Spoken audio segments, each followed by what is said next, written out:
Welcome, everyone, and thank you so much for tuning in to our August Conversations in Quarantine.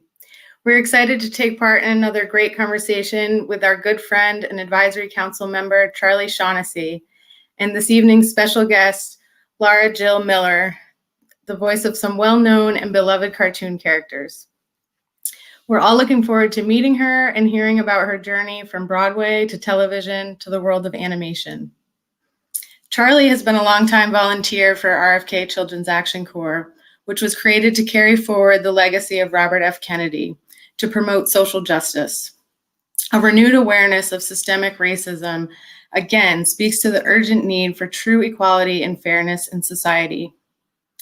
Combating racial and ethnic disparities in juvenile justice is one area of the work that we do to achieve this goal.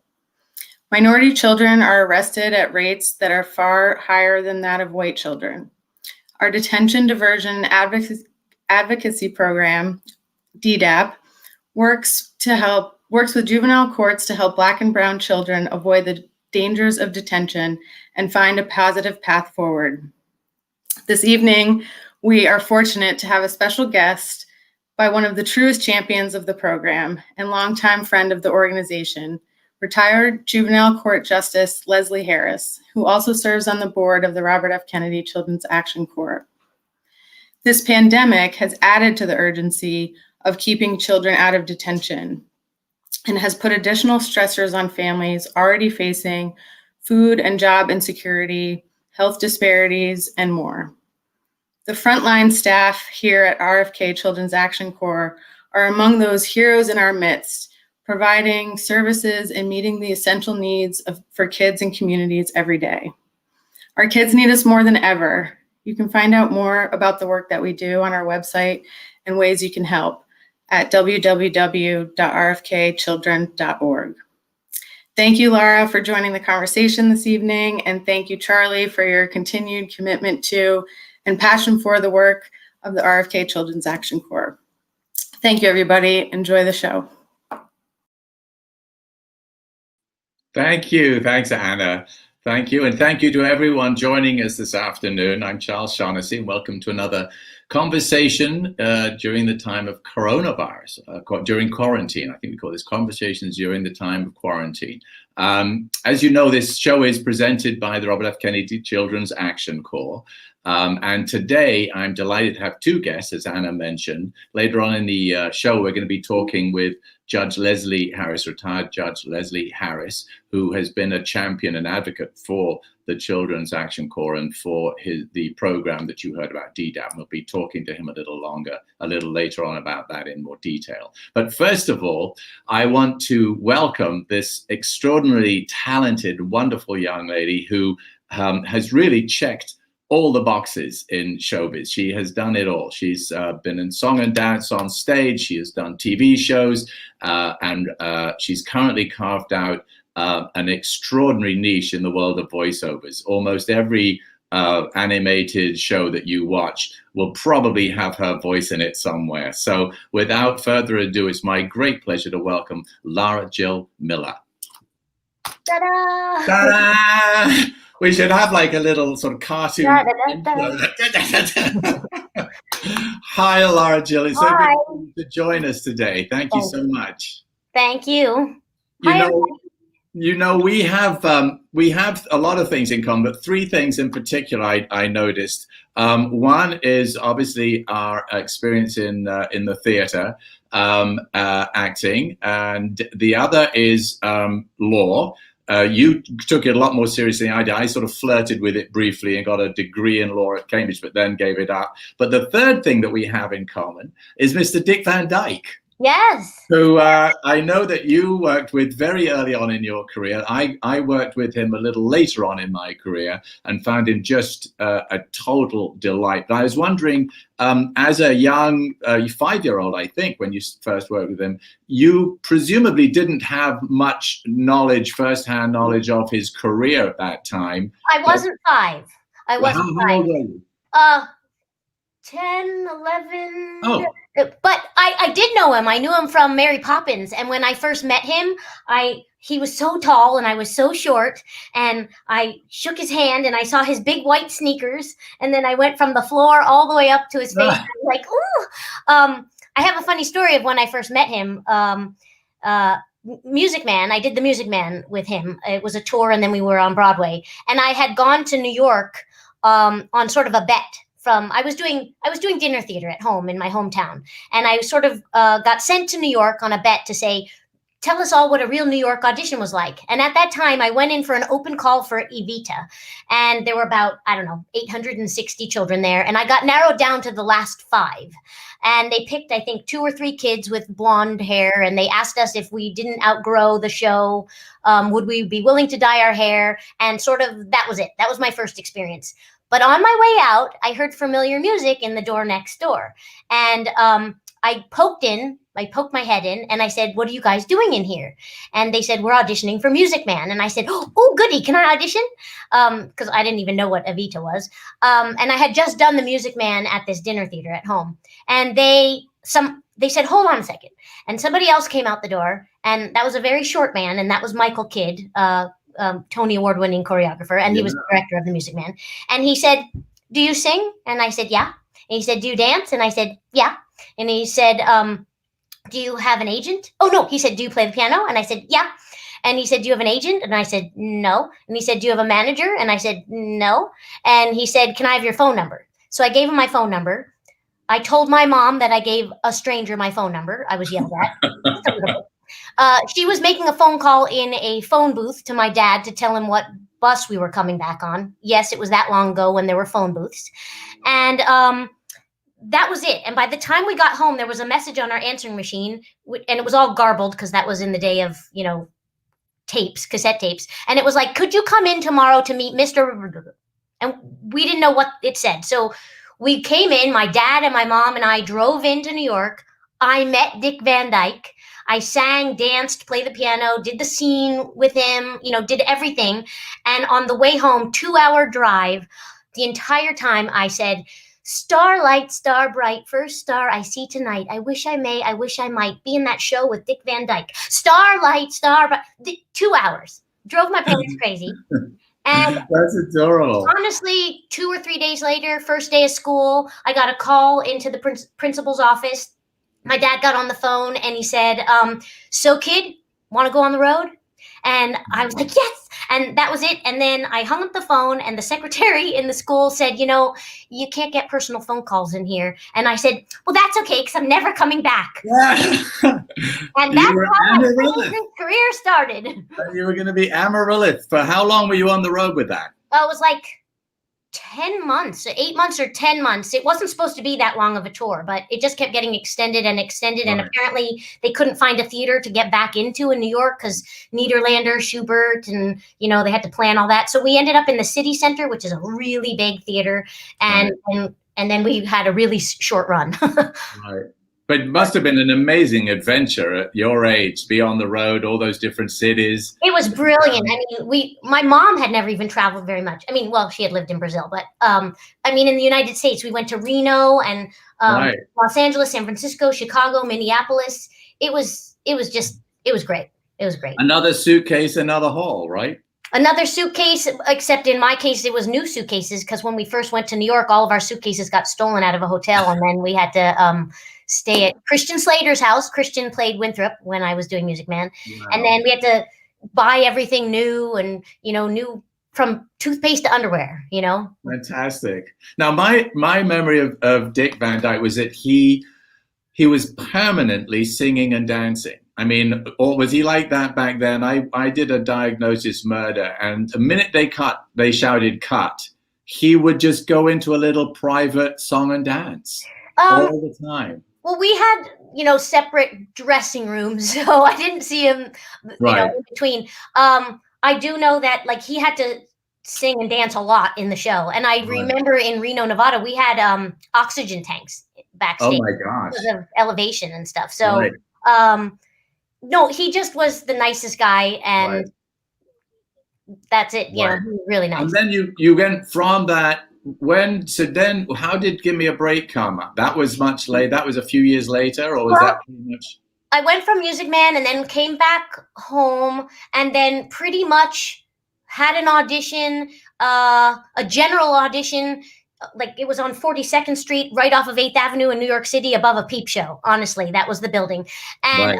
I met the casting director, and his name was Randy Stone, and I thought he looked like Donny Osmond, and I could not keep a straight face, and I just kept going, "Oh, you look like Donny Osmond." And it was just a general. I met him. Right. A week later, I had an audition, a screen test in New York. Then they flew me out to California for a screen test. I met Nell Carter, which was a joy. I had told her that I had seen her in Ain't Misbehavin' when I was touring in Music Man. And I guess we had off and they did a special show or something. And I showed her pictures of me as this little white girl imitating Nell Carter with balloons in my everywhere, imitating her going, "This joint is jumping." And she took me under her wing and she loved me and I loved her and I was her baby. And That's it was so the lovely. greatest thing in the world to be on that show for 6 seasons. Right. And it's so important when you do something like that, to have someone like that in your corner, someone who's experienced and been around the block a bit, to Yeah. like take you under their wing, because it can be scary. It can be very stimulating and exciting and a little scary if you don't have someone like that, you know, holding your hand and just giving a little nudge at the right moment. It's funny though, because like I did dinner theater in my hometown for so long that even though then I did Music Man and a tour and Broadway, and then I was on this big TV show. I mean, within one day after the show airing, I was being stopped in restaurants, which was Right. the only thing that was different. But to me, it just felt like, oh, I'm just doing what I did at home. It's just for a Right. bigger audience. It didn't Right. feel like, oh, that what I did wasn't good, and then oh, now I'm on television. I literally just felt like the same child, the same human being. The Right. only thing that was different was that we judged when we went out for dinner by how many autographs that I Right. or Right. I would get followed into bathrooms. Right. It's a bigger exposure. It's a bigger audience. Suddenly you're talking to a lot more than the 900 people in the theater every night. You've got a lot more than that. And If then, we ever went out for dinner on Thursday nights when the show was on, well, then it moved to Saturdays or Sundays and then back to Right. Thursdays. But if we were ever out for dinner on Thursday nights, I would look around the restaurant and go, oh, these poor people, they're not getting to Right. see the show. and so when did you discover you had this gift for voices? Was that around that time when you were working on TV, or much later? No, much later. Well, during Give Me a Break, I was just busy doing Give Me a Break. And then I did a movie called Touch and Go with Michael Keaton. And then I was doing all the cool stuff that you get to do when you're a celebrity, like Circus of the Stars and Star Right. Wars and Battle of the Network Stars. Those were great. And then pretty much, well, during some of that time when I would go home on hiatus, I would do radio spots because I sound 6 or 7 and I didn't have a New York accent. So I Right. would get a lot of radio spots. And also I was sort of in that time in the 80s, the kids on TV, they wanted what they called Procter and Gamble, you know, blonde haired, blue eyed, button nosed kids. And I was the other way to go. So I used to do all the ones that were off camera. So I got to do a lot of voiceovers. And then I didn't do any voiceovers. I went to college and law school and then came back to Los Angeles on one cold, snowy winter day and came back for pilot season. And pretty much the first thing I booked was a voiceover, just sort of on a fluke. And very short time after that, by the time I got Clifford's Puppy Days and it was starring Henry Winkler next to me, I was on a run, on a roll. Yeah. And that was, And since then, you've carved out like you must be one of a handful of voice actors who sort of kind of carved the territory up between you. I mean, it seems like, there's about 5 or 6 who really cover most of it. And I know you're one of that kind of. Well, I wish there's a higher echelon than me, but honestly, I came back to LA in 2000 and it's 2020 and I've worked straight for 20 years and that's just a gift. I mean, it's sort of like act 2 of my show business career. Growing up in show business, my dad always used to say, this is like winning the lottery, don't expect it again. And I came back in 2000 and I'm riding the wave and I feel very lucky and very blessed. Well, especially now, I mean, of all the areas in this business right now, voiceover and animation and commercial voiceovers basically can keep going without missing a beat. Yeah, we're pretty much the only ones working. It has had a devastating impact on like my theater friends, the whole theater community, on camera people. We sort of there was a learning curve, you know, downloading software, getting Ethernet cords, right. panels. But my first sessions from home, I deconstructed my couch and bribed neighbors, you know, with cookies and stuff to please be quiet while I'm recording. And yeah, I haven't missed a beat. Now, tell me one thing. My dog is driving me crazy. Just hang on a minute. I'm going to open the door and let my dog in. We can't hear him. You know, she's scratching the door, and it's like if she comes in here, she'll just go to sleep on the floor at my feet. So, you know, you stay there. I know she gets she feels very left out. She knows I'm in here having much more fun than she's having. But one of the things that, you know, I was wondering, because it's a bit like, as an act, you get asked to do accents, especially me, you know, can you do an accent, you know, can you do an American accent, do this accent? And I always feel it must be in your job a bit like someone saying, can you do a voice unrelated to a character? And it always seems to me that you have to have an idea as to who the character is first. Yeah. And then the voice follows. And sometimes they'll give you images, they'll give you an audition, you'll get with the sides, you'll get like a drawing, and sometimes not. Yeah, if we get a drawing, that's great, because we can sort of embody the character. You know, we can see maybe how the character stands, or their girth, or their eyes, or their teeth, and that's a really good leaping off point. Sometimes there's no picture, and they just give us the personality traits, and then we have to just use our imagination. And believe me, I've used my imagination where I just read the sides or the script, the piece of the script, and I'm just like, you know, I think I'll make her Southern or New Yorker or something. And there's nothing in there that says to do that. But Widget on Wow Wow Wubsy, they didn't ask for Southern, and I just did it. And I just started talking like that. And for Lisa Loud on The Loud House, this is kind of an interesting story. There were no pictures. When I auditioned for that, we just went in and they said, do all of your girl voices from baby to teenager, just do them all. So it was like you know, baby voices, and then a tough kid, and then a flowery kid, and then you know, what with adenoid troubles, and then, you know, with a lick. But I just did all the voices, and they were like, thank you very much, goodbye. Other people had callbacks and read the script. I never heard back, but apparently the creator picked me just from one of my voices. My character wasn't in the pilot, and then I was cast as Lisa Loud just because he heard that voice, thought of it, didn't know that somebody would have that kind of sound, and I created it. Right. So, it's great. How do you create, like, I saw the picture of Clifford's Puppy Days. How do you create that? You just do. And I did it. I know. It's like I did a show called Stanley, where I was this goldfish called Dennis, and the audition was the notes were, he's of indeterminate age, indeterminate gender, a goldfish, very smart, and Stanley's best friend. So you kind of have to figure out what a sort of asexual goldfish sounds like.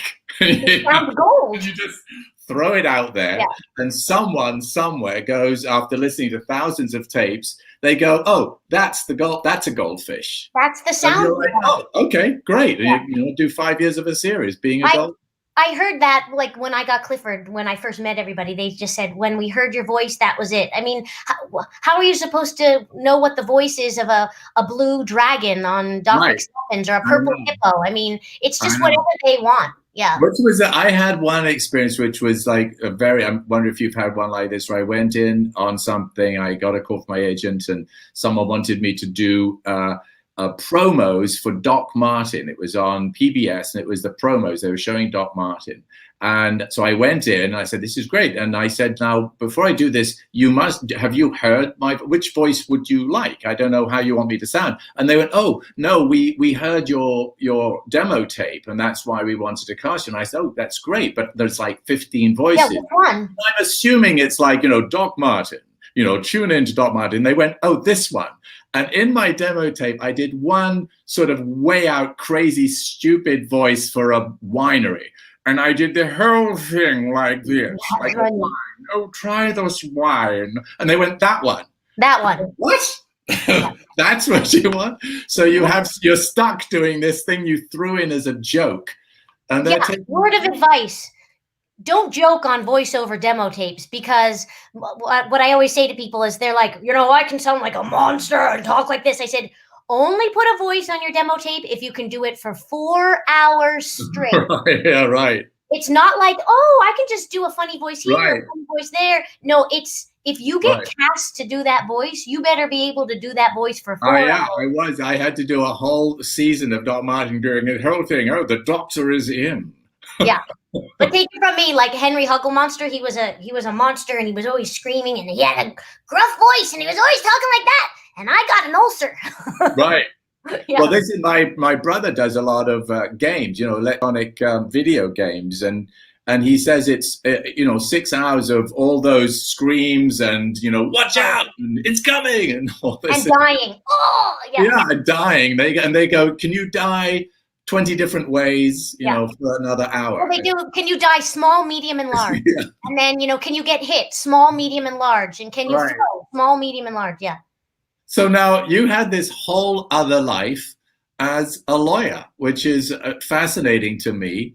Well, you say this, but you qualified in 3 states, and people who don't know, that's no small feat. I mean, it's hard enough to qualify in 1 state. I know the California bar is incredibly hard. So qualify for the bar in 3 states is no small feet. So New York, you must be a smarty pants as well. You must be smart.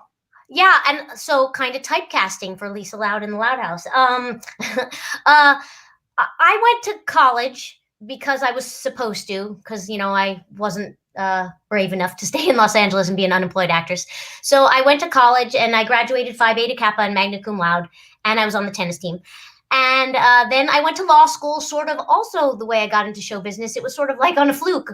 I didn't know what else to do. So I said, I guess I'll take the LSATs. And I took the LSATs, and I applied only to 2 law schools, NYU and Fordham, because I wanted to stay in New York and still be in show business.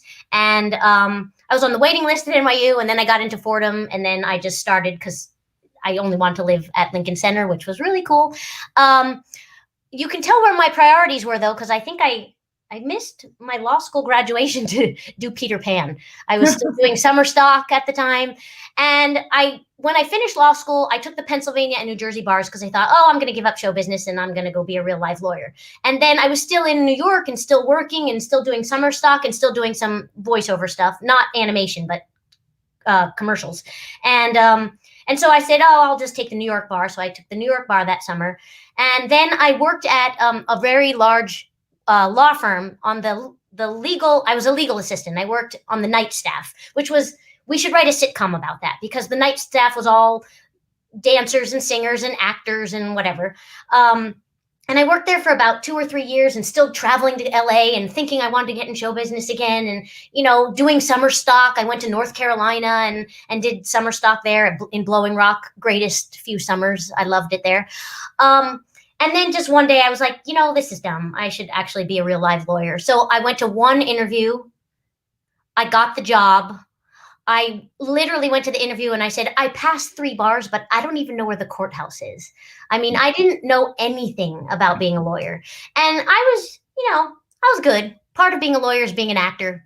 Right. I was really good in front of the judges and that stuff. I was really good. I was really organized. Everybody loved it when I went on their cases, because I would take all their files and organize them, and I had tabs because I didn't really know what I was doing. So I had a checklist and everything. But I didn't have a really good mentor for a while. And I think if you don't have a really good mentor, and also, let's face it really wasn't my passion. Right.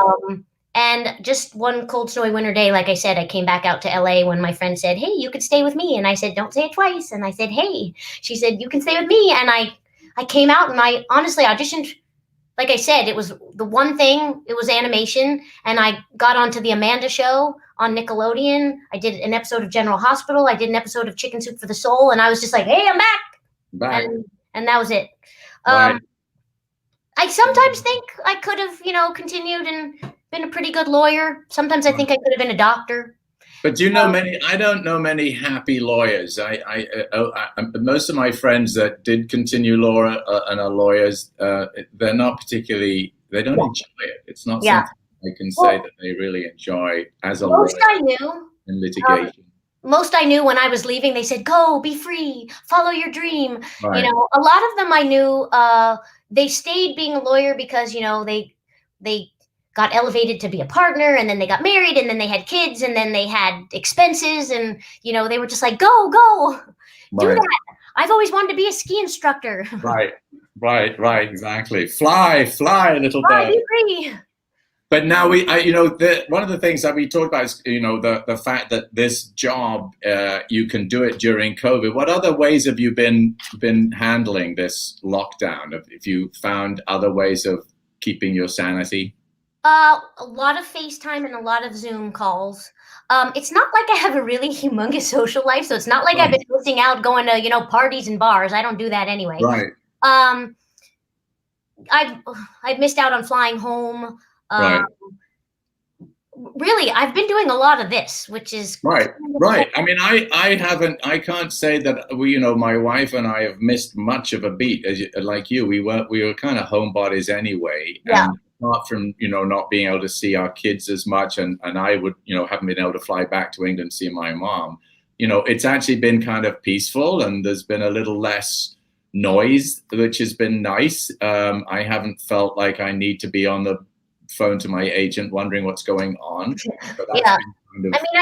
I feel bad for, the kids and what they're missing out on, and parents and school, and it's just, this is a hard time. It's hard. Right, it is. And it's like, that's the thing that, we'll bring Judge Harris on in a minute, because the kids I feel really bad for, because they're just suddenly getting, some of them are in school, old enough for school, and now suddenly that's stopped, and they don't have that socializing, and they're at home, and they're missing out on not just the learning, but everything else that goes with it.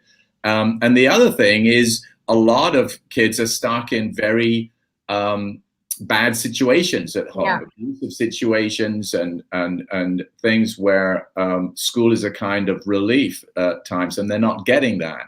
And it's a time when a lot of these children who are in inner cities and behind the 8 ball and under a lot of pressures anyway, find opportunities now to get into trouble. And this is not a time to be incarcerated. It's not a time to be in juvenile or to any sort of detention. And so those sort of stakes have suddenly, they've always been high stakes, and now have gone up.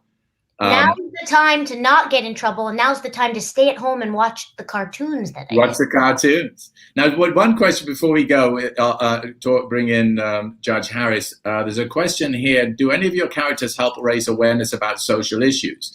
I guess we're talking about social issues now. Is it up to the writers, I suppose, but have you seen opportunities to use characters as sort of voices for social issues? Yes. Well, it's true. It is up to the writers. And I am very proud to say that I'm on some of these shows that actually make a difference. For instance, Doc McStuffins. It has broken ground on so many levels. Besides being the water cooler hit of kindergartners, it has changed things for parents, for kids. It has demystified going to the doctor. Kids, doctors, parents, everybody just loves the show. It has kids, it helps them to be brave. It helps them to understand kids with disabilities. We did a show about a kid with cancer. So that's on one set of issues with doctors. Also, Doc McStuffins was a girl doctor, not a boy doctor. So that was huge. I've been to places where little boys are like, "Mommy, can boys be doctors too?" So that was huge. Then she's a girl doctor and a girl of color. So she's an African-American doctor. And that started a whole wave of this group, the Artemis Society, of these African-American women doctors who started a We Are Doc McStuffins. And then also on another note, the mom was a doctor and the dad was a stay-at-home dad. So it brought to light all these issues. And then other shows that I've been in, like Loud House and Doc, it's a show where it includes diversity, love, acceptance. On Doc, there were 2 mom toys, and on Loud House, there's a character with 2 dads. So, I mean, this is just bringing awareness, and I'm just so proud to be on shows that can really make a difference. To make a difference, yeah, exactly. You know, and kids are very teachable. That age, they are very absorbent, and it depends on what message they're getting, whether it's a positive or a negative message. And I think it's very important that we give them as many positive messages and role models as possible. Which brings me a nice little segue to introduce our second guest today. Judge Harris is a retired juvenile court justice in Massachusetts, and has been an extraordinary champion of everything that Robert F. Kennedy Children's Action Court does, particularly the DDAP program, which we'll be talking a bit about later on, the Detention Diversion Advocacy Program. I think that's what it is. Basically, it's about rather than sending kids down into the sort of chute of incarceration and recidivism, they intervene through the courts and offer an alternative. They make a deal with the DA and make an alternative and see if there isn't a way of keeping these kids out of getting a record and keeping out of juvenile and sort of changing the direction of their lives. And Judge Harris will talk to us about that. So without any further ado, let me introduce someone who I admire so much and who I understand is actually another song and dance man in disguise. Please welcome the Honorable Leslie Harris. Judge Harris, welcome. Oh, you're on mute. Uh-oh. There we go. I think you have to unmute it. I know whether Anna's I'm able a voiceover actor. I could do his voice. You could do the voice. Oh, there we go. That looks like you've done. There we go. Welcome. Well, thanks for inviting me. Oh, it's a pleasure. It really is. I know we met briefly at that cocktail party in Massachusetts, and I kind of wanted to have more time to talk to you. Tell us a little bit about DDAP and what it is. I gave it a very rough, inaccurate description. So would you do us the favor and just run through that again quickly? It's an alternative to holding kids in lockup. When it first started, a couple of their workers came to me and asked if I would at least consider, instead of holding some of these children, letting them work with the children. They said they would be available 24/7. Work not only with the child, but with the family. And what I had discovered was that so many of the cases we got in court came from the schools. So children were being held and put in lockup for being children, for doing childhood behavior, for doing the same things that I did as a child. Right. I got in a fight with my best friend. He's still one of my closest friends. You know, and we were in third, he doesn't even remember it, but we were in 3rd or 4th grade. Our parents came up to school. Today, you go to the police station. And I don't think that's right. We criminalize childhood behavior. So DDAP gave me an option. They gave me another choice. Now, it was a fight because the court did not want it. I spoke to my first justice, and he said, well, probation doesn't think it's the right fit. I said, but these children are not on probation. They haven't even been arraigned when we send them to DDAP. Because once you arraign a child, you change their life forever. It will always be there. So the goal was to keep them from being arraigned, giving them something else and another chance in life. And DDAP gave me that opportunity. So, you know, we started out with a few kids. They did things with these children hadn't done before. They had never been to a Celtics game. Right. They'd never been to, some of them had never been downtown Boston. They'd Right. never been to the circus. I mean, and to plays. We talk about plays. I mean, taking these children and giving them a different exposure. Right. giving them a different opportunity to do things. I always say busy children don't come to my court. They don't have time for me. And what DDAP did was to keep these children busy. Right. Found programs for them, not just with DDAP, with other programs. The Salvation Army took some of our kids. They connected them with mentors in the community. They were always there when the mother could call, the father could call and say, look, I need some help. And they were there. And I said, how could you not keep a program like that? Right. Once a child's arraigned, that goes on the record. The first time that something goes on the record is if they're arraigned. Is that right? Yes, sir. Yeah. So once that happens, that haunts them the rest of their lives. Yes. Even when you're found not guilty or the case is dismissed, it shows on your record. So I had young people who wanted to go into the military, and they couldn't. You don't go in the military, you're not going to be a police officer or a fireman because they get preference. Right. So those doors are closed to these children. Right. And so, we close doors in the lives of young people who don't even know which doors they want to go through. Right. We take choices away from them. And Right. that's not right. Right. And I know that if I were growing up during this same time, that I would have a record. Right. For being a child. Right. And that right.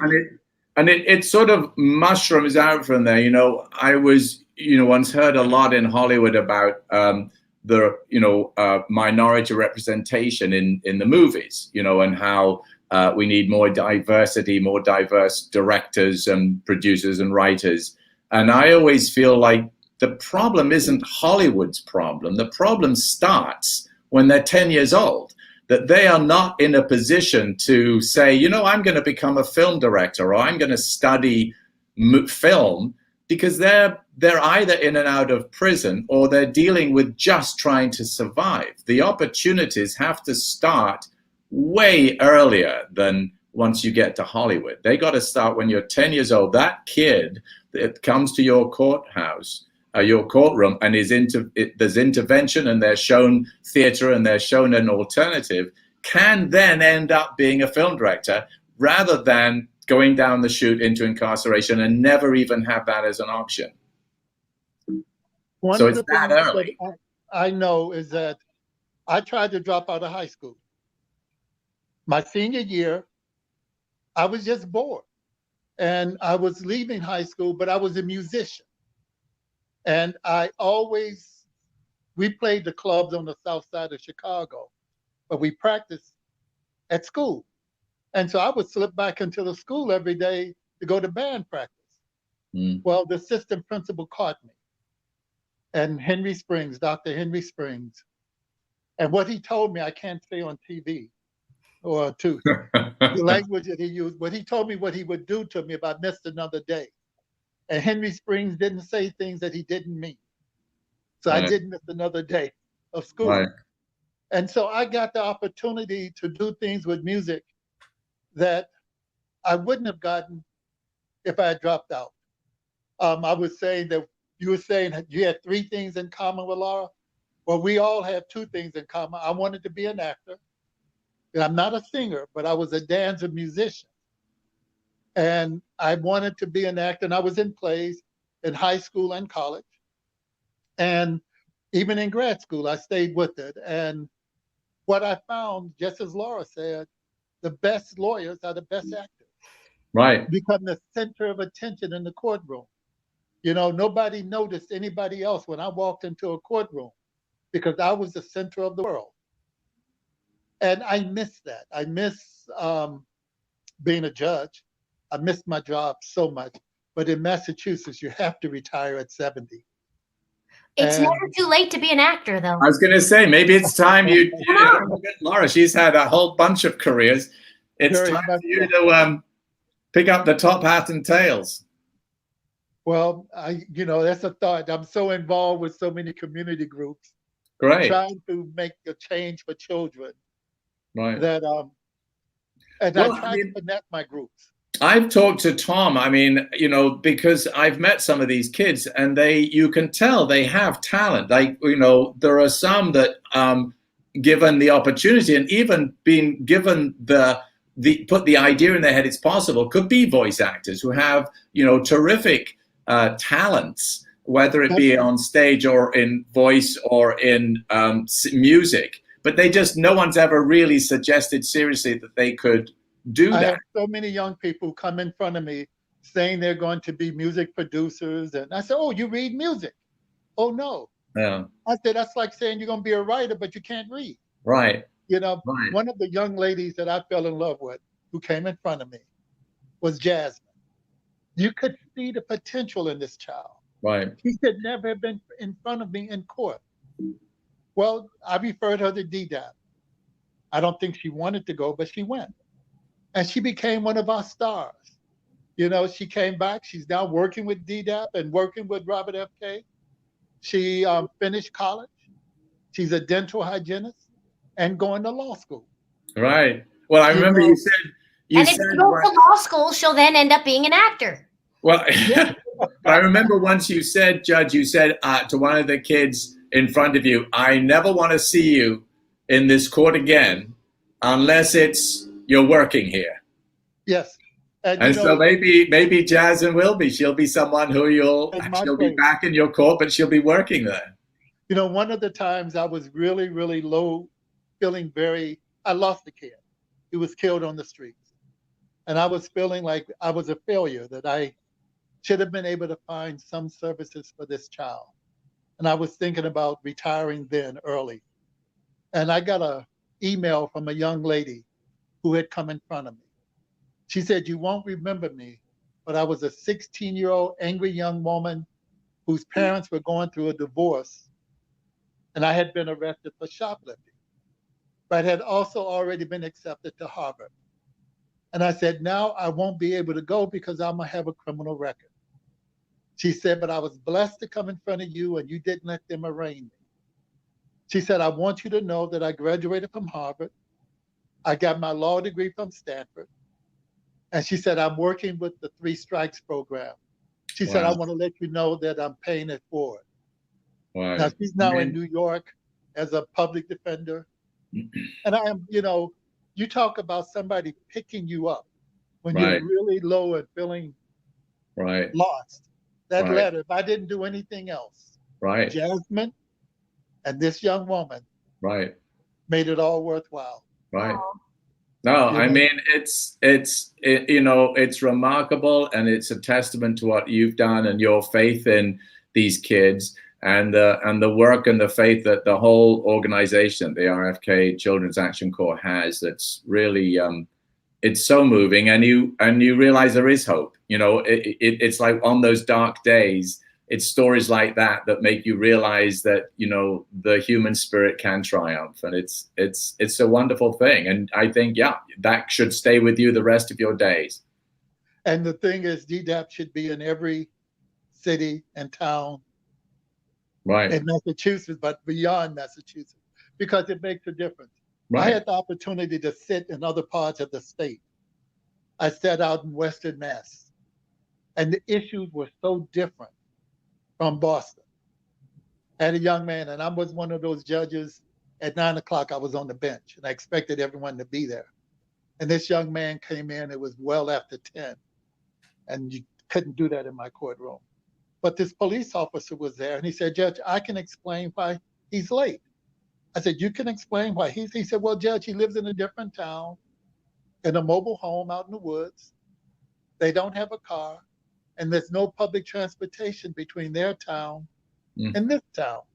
If I didn't pick him up, he had no way to get here. I worked overnight, so I was late, which makes him late. If I don't take him home, he has no way to get home." Well, that was an education for me. Right. You don't think about that with the struggles of people in different parts of the state. And Massachusetts is a highly developed state. In other states, kids travel long distances to get to school. Right. And so it's our job to make education fun and accessible. Every school should have music, because I know that's what saved me. Every school should have drama. Learning to speak to an audience with never turning your back on the audience. You know, it's one of the things you learn when you're trying to learn drama. And our children don't get that opportunity because they've taken music and drama and so many other non-essential, as they call them, programs out of the schools. And we have to find a way to get them back into the schools. Right. You know, our children deserve that. Well, I remember when I would come and do these workshops with the kids, and the thirst and the hunger that they had for expressing themselves, for doing simple little improvs and little scenes and scenarios. And you could see that they just devoured it, the chance to express themselves in a way outside of their everyday lives. It was very exciting. And, you know, in practical terms, things like the detention diversion advocacy program, these programs that keep the kids out of jail, make financial sense. You know, the argument I keep talking about, put aside all the humanity, put aside our responsibilities as human beings to one another. It makes economic sense, because these kids are costing you, the taxpayer, millions of dollars over their lifetime, and they're not providing tax dollars by working. So it's a lose-lose situation to send them down that route. So if there's any way that you can divert them from that and into responsible society, take it. Just financially worthwhile. But many of the children that we lock up never graduate high school. Right. You know, because they're now separated from their school. You know, we lock them up prior to convicting them of anything. Right. And then the kids don't go back to school. And with DDAP and other programs, they help and keep the kids in school. They visit and know the teachers and the principals at the school. Right. They make a big difference, you know. Right. And I wish I could make a big poster of Jasmine. Right. And have her story up under it. Right. So that people can see what that little investment did for all of us. Yeah. Well, I think, you know, anyone watching, you know, if you feel inspired, you can go to the website, rfkchildren.org, and you can check out these programs. The DDAP is there, and along with the other programs. And if you feel so inclined, make a donation or see if there's a way that you can get involved and give some time if you're in the area. But it's definitely something I urge you to take a look at it. And I believe there's a video there with Jasmine's in it. I think some of the stories are there in a video on the site. Now, a question came up and I missed it. It came in and went away. Is Anna there in our backstage room? Do you want to put that question up that came flashing by? Oh, there's Anna. Hi, Anna. Hello. Hi, everybody. Yeah, so we're actually hearing from... Is this Jasmine? This is Jasmine. So she's tuned in and she's given us a little shout out here. So she said, I was one of those kids that stood before Judge Harris, and I'm very grateful to have known him during this time. First time in front of a judge, and this moment could have broken me, but Judge Harris was like an angel who saved me, as well as my future. Oh, there you go. So thank you, Jasmine. So happy you're tuning in. That is so great. Yeah, it's nice to see you, Jasmine. Nice to hear from you. I'm glad you're doing so well. Yeah. So, all right, well, let's, you know, we've now got just a couple more minutes. I thought maybe we could all four of us change the topic and see what advice we can give to people on how to deal with this. You know, Lara and I just briefly talked about how to deal with COVID. And let me hear from each of you what you're doing, whether it be reading a lot more, baking. I'm making endless banana breads. What are you all doing? What special thing are you doing now that you haven't done before, but you're seriously considering continuing after COVID? Why don't we start with you, Lara? Oh, let's see. Well, I did yoga, but I'm doing more yoga. See, so I'm. Oh yeah, look at that. You are cut. What do I want to continue doing after yoga? But then I thought, oh, I don't know. Now I want to run a DDAP. Good. Yeah. Well, you know, we can get involved. I'll get you involved. You'll come out east with me one day and we'll meet the kids and we'll do a workshop, okay? Yeah, that'd be wonderful. Just this morning I was going, you know, I'm either going to be a yoga instructor next, a doctor, or the mayor of my hometown. But, you know, DDAP is cool too. That's great. What about you, Judge? Well, you know, I've been recovering from vertigo. I have that. Oh, See, I never knew so many people were afflicted with vertigo. oh my gosh. You know, it is quite an experience. Yeah. So a lot of the things that I normally do, like my garden and that kind of thing, I was not able to do. So I only have a small garden. I'm getting ready to can some cucumbers and hot peppers and tomatoes, Nice. and I hopefully will get to make some wine. I haven't been able to check my grapevine. I love to make wine and give it away. And so, I'm going to do those things. That's the things that I'm hoping to get back into. I'm hoping to be able to drive again. Those little things that you take for granted. I know. Yeah, walking. Yeah, walking and being able to look at, like, I couldn't have watched this video. Oh no. Yeah, and then things when they move up and down, I have to close my eyes, and I know not to drive at night. So I'm recovering, and I'm enjoying a lot of meetings over Zoom and program. I'm learning to do a lot of that. Are you doing your little eyeball exercises? Following the dot and Keeping your head still, and oh yes. What about you, Anna? Well, I've been also doing yoga. I'm a big fan of now getting to see a lot of my favorite teachers who taught in Boston who are now out on the West Coast. So the sort of virtual yoga has been awesome. But also my husband is a chef, and so I've been enjoying him cooking for me instead of cooking for everybody else. There's a lot of bread, a lot of fresh bread in your house. Yeah, lots of all kinds of stuff. He also is, we have an old grapevine that my great-grandparents planted when they came here in 1917. So he's been so he's been sort of helping revive this grapevine and doing all these fermentation and wine projects. So Judge Harris, I think you and him would have some fun together.